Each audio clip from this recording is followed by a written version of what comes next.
Welcome to the WACO Experience, an American story. We, the people. With your host, D. Scott Smith. In order to form a more perfect union. Interviews with leaders in business, government, and nonprofit organizations. Promote the general welfare. Jobs, products and services, and infrastructure for strong communities. Secure the blessings of liberty. The WACO Experience is an American story, a story of communities across America. It is your story.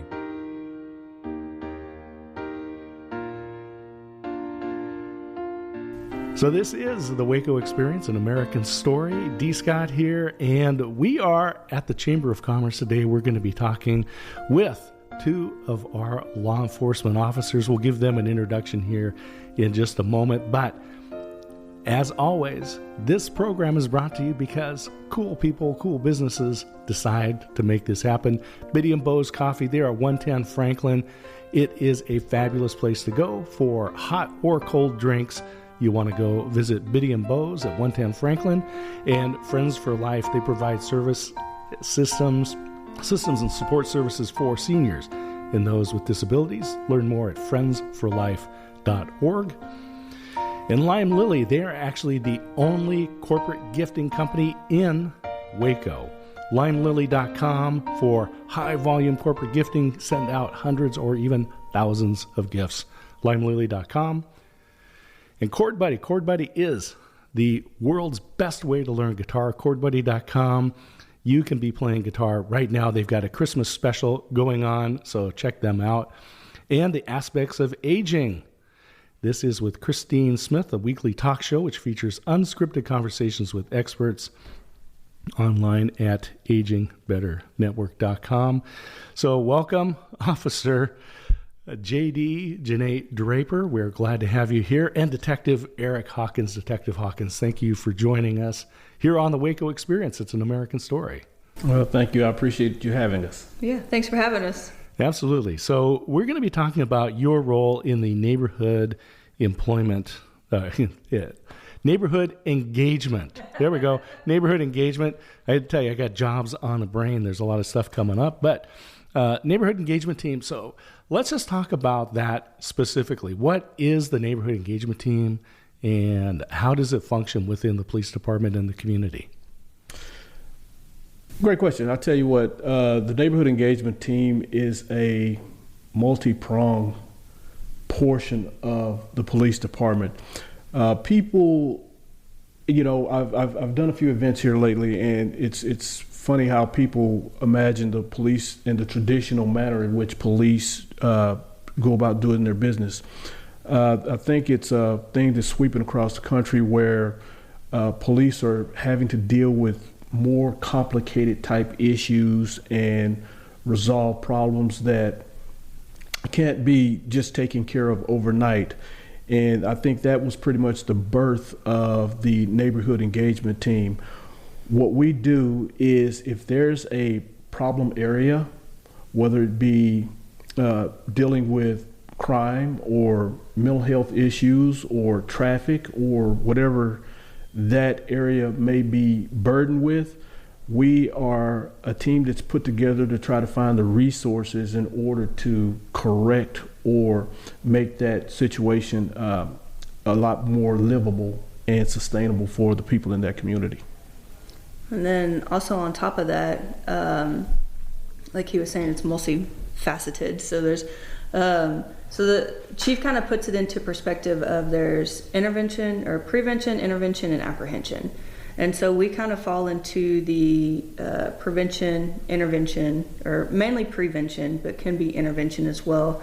We go out and we try and give a humanized face to the police department, build relationships out with the community, maybe communities that have distrust with the police department. We try and get there on a human level and work to rebuild those relationships. We also do like education for the public, whether that be something on crime prevention or resources, or like, you know, Detective Hawkins was saying, if there's a increase in crime or something like that, we can talk about where things that they can do to help stay safe. So it's not just like one definition of what we do. It kind of works on all kinds of different levels, and it basically, what does the community need, and how can we as a police department help to fill that need? Mm-hmm. And I'm thinking, Officer Draper, that if I asked you what a typical day is like, that doesn't exist, right?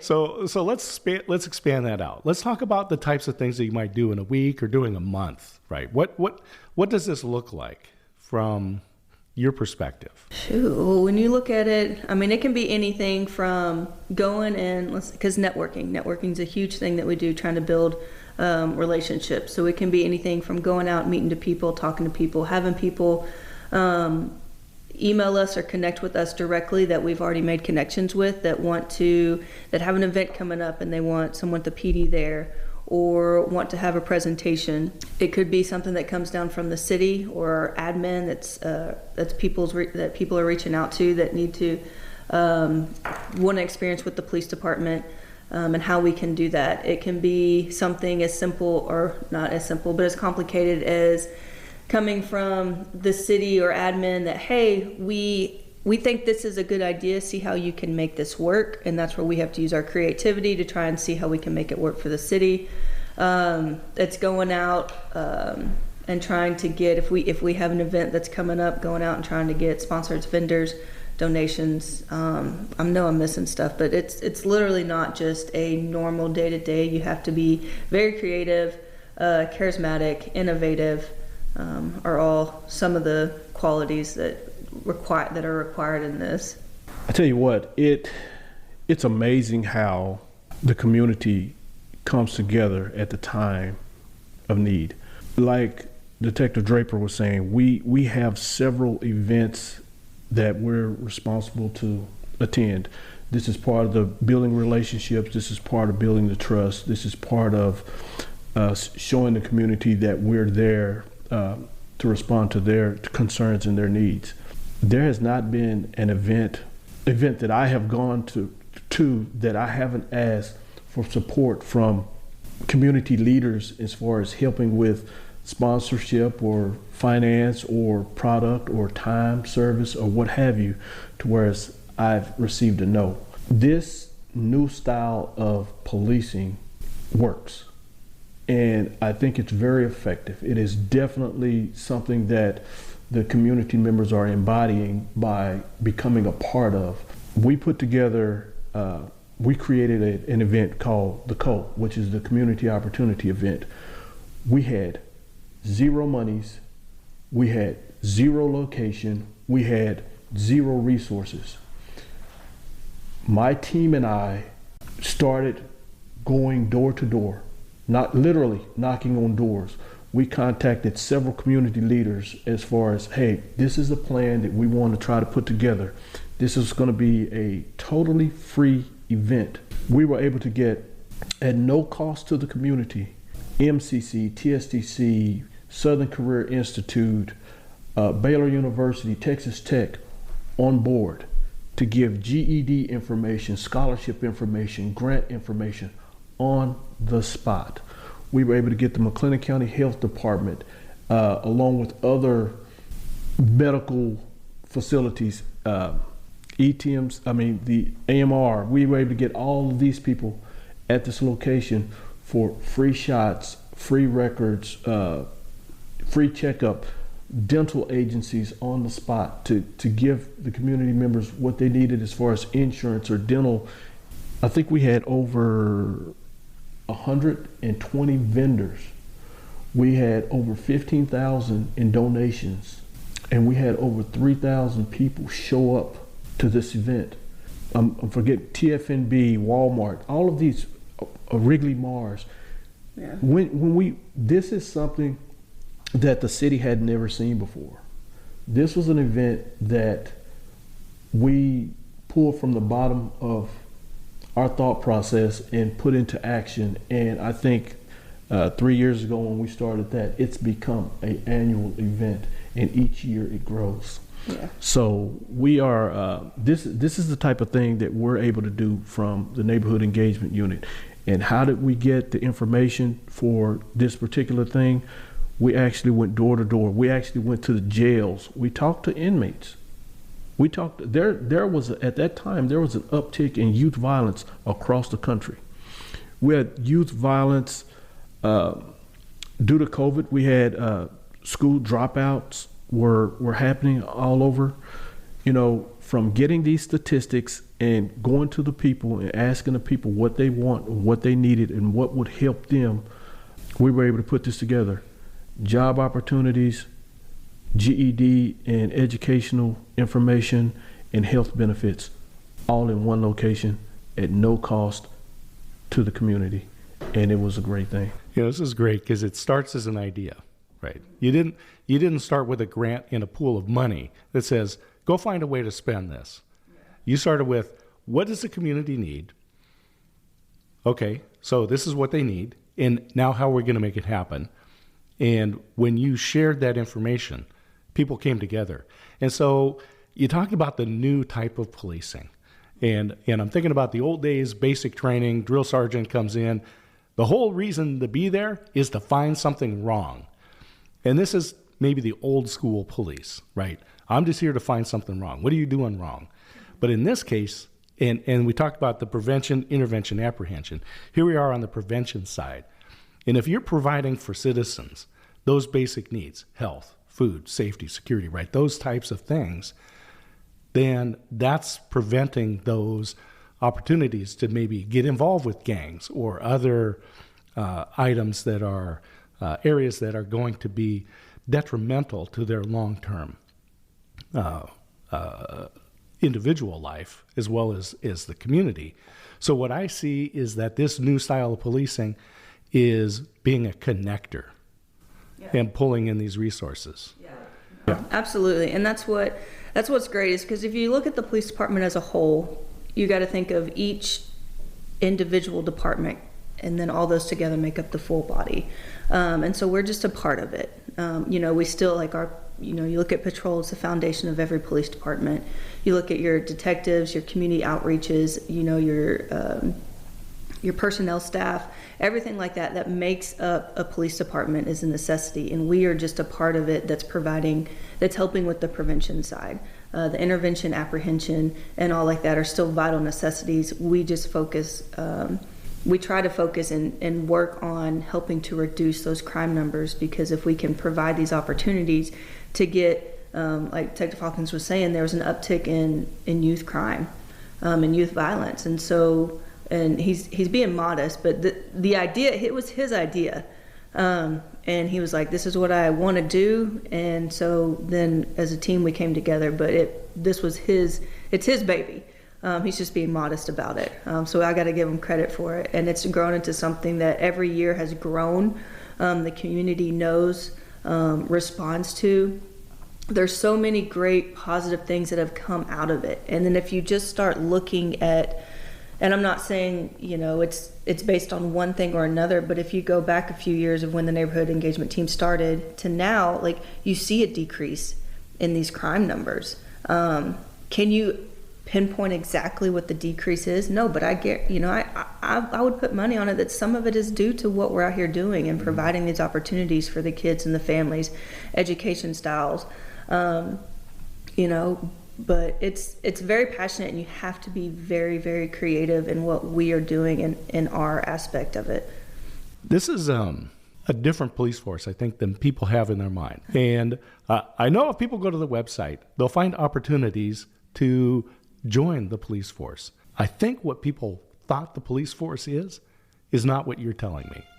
So people that maybe in the past haven't been interested in becoming a police officer, we're learning more today of what those opportunities are. We're going to take a quick break.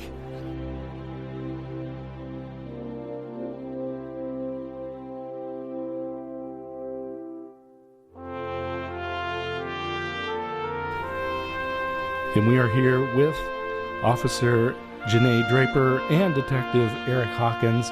Let's talk a little bit about your journey to get on to the police force. And I know, Officer Draper, you grew up in Waco, and now you're a member of the police force, so you're part of what's making this a nice community. Yeah. So let's talk about your journey. Growing up in Waco, When did you decide to become a police officer? What was your journey? Well, it was a long journey, but yeah, I grew up in Waco. I graduated from China Spring. I went to Midway for a little bit, but I ultimately ended up graduating from China Spring. And I remember when growing up, the memory of Waco that I can remember was, you didn't go downtown after dark. It wasn't really a safe place to be. And my grandmother actually was a dispatcher for Waco as well, so she would also tell me stories of what's going on in Waco. As I was growing up, my family is some sort of I have teachers and some sort of law enforcement or corrections in my family.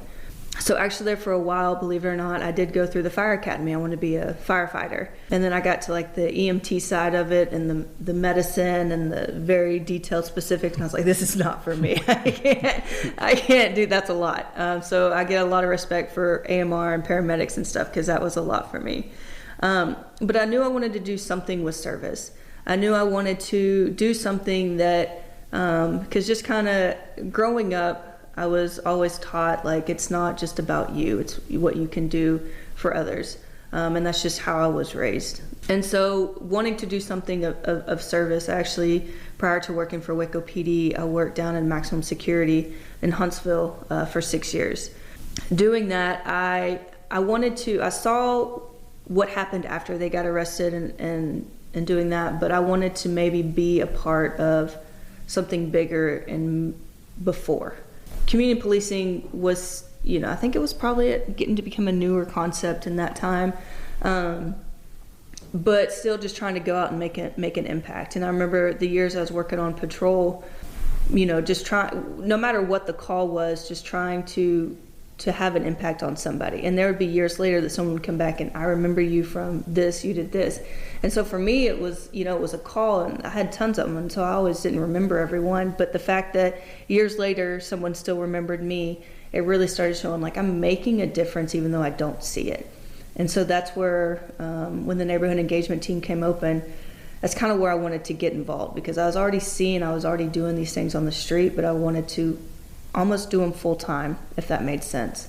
And so that's why I got into it. And I like to be creative. I like to be innovative. I like to try new paths that some people maybe are scared to try, don't want to try, haven't tried yet. I'm like, hey, let's do it and let's see how we can make this work. And so that's kind of how I got to where I am in the police force and being from Waco. And I looked at other agencies, but I ultimately wanted to come back to the city I grew up in and be a part of what makes it better. I love this fact that you're in the family business. So that's cool. That's cool. Detective Hawkins, you've been a longtime member of the force. Tell us about your journey. From growing up around Waco in the 60s and 70s, if you look at it today, there's been a lot of change. And I was always brought up to believe that if it's something you don't like or don't talk about it, be about it. And there were several incidents as a child growing up in Waco that I didn't care for.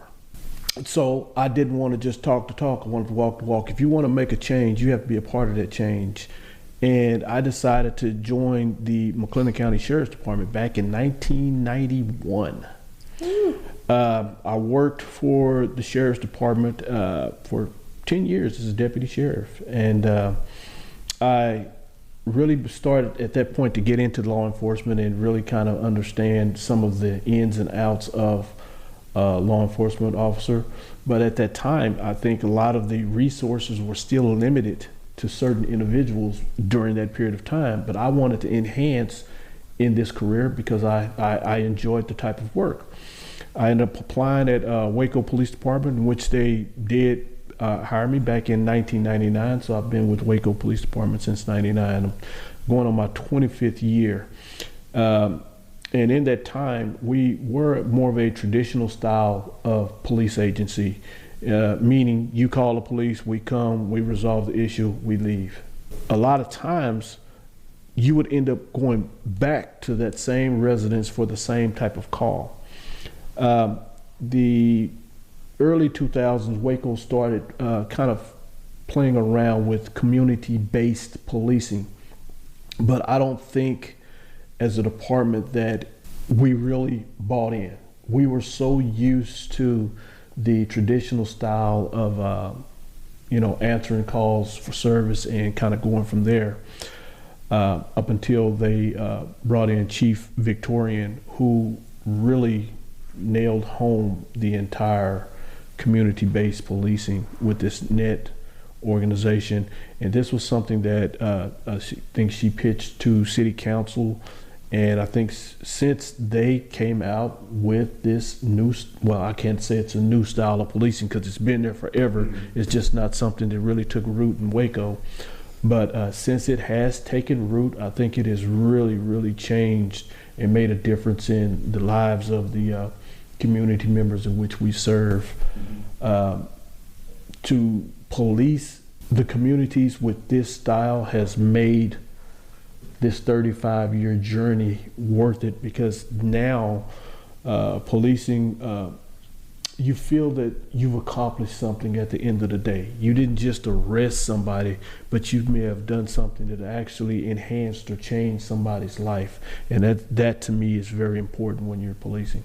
That feeling you get when you do something really positive to enhance somebody's livelihood and lifestyle, that is the rewarding part of why I do what I do.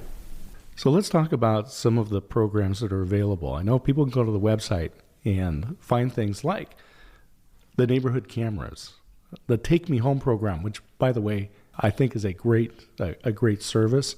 I don't know if it's unique, but it's very important. And then Crime Stoppers, which is underutilized, and then community outreach, and we're talking about that. So maybe we can talk about some of those things and ways people can be involved, and they can help make this community a good place and partner here with the neighborhood engagement team. Yeah, so there's a ton of good resources on the website. I actually go out and give presentations just on the website resources because there's so many resources available on there. And you talked about a couple of them, the Neighborhood Camera Initiative. And so that's something that's on the website, to where if you have cameras that face to like a public area, you can go online and you can register them. And so basically if there's a call or an incident that happens in the area, our officers can go and see, where these cameras are, and we're not having to walk house to house to house to see who has a camera. Are there any cameras? Who do we contact? Do they even record? Stuff like that. So if you go on there, you can actually fill out that form that says, your contact information.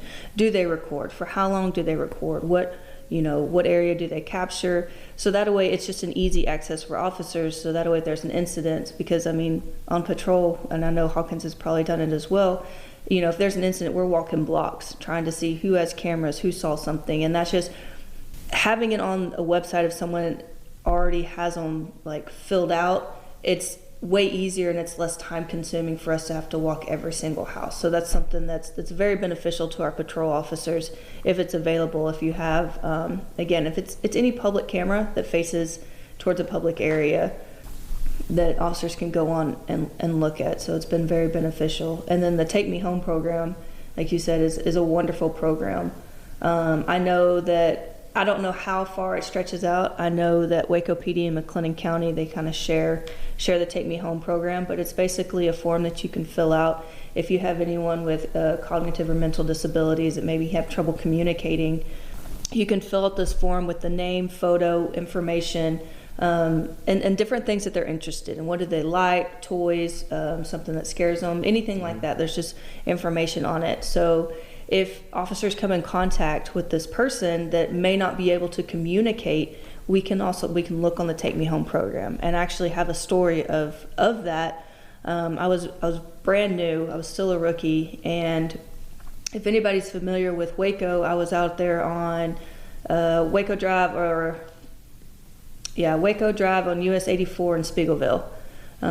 Way out there, and me and my partner came in contact with someone who couldn't communicate verbally, didn't know, couldn't speak or anything. And luckily my partner knew about the Take Me Home program, and she was able to contact dispatch and ask send a picture, send some information, And then a picture was sent to us. It matched the person who was registered on the Take Me Home program.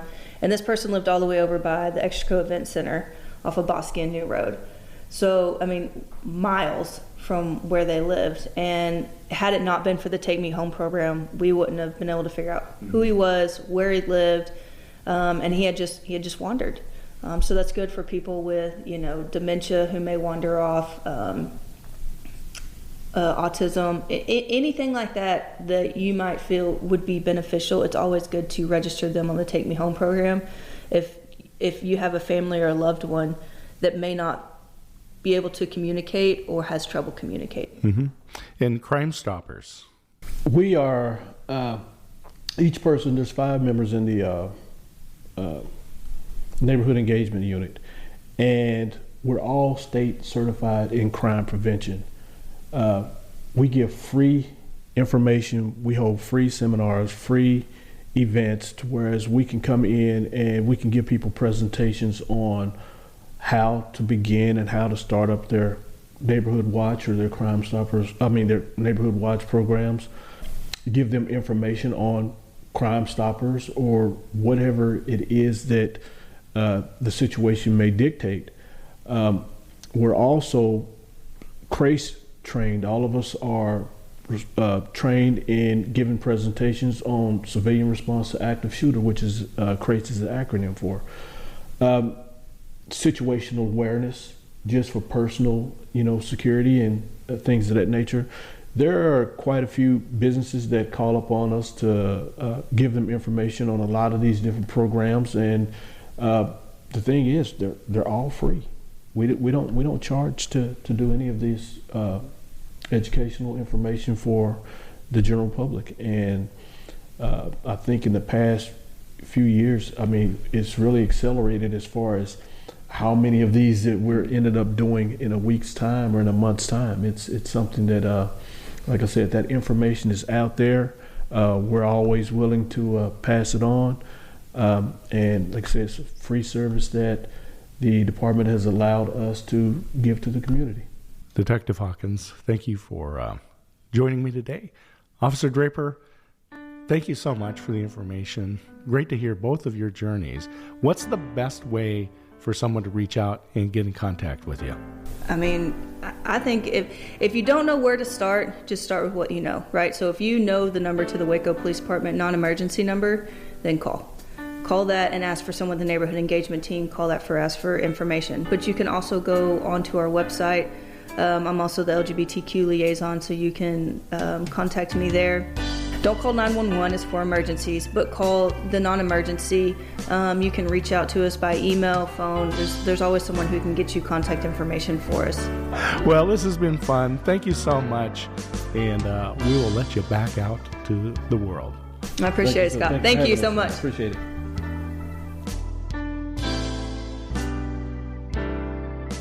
The Waco Experience, An American Story, is a production of D. Scott Smith Company, all rights reserved. Thank you for listening.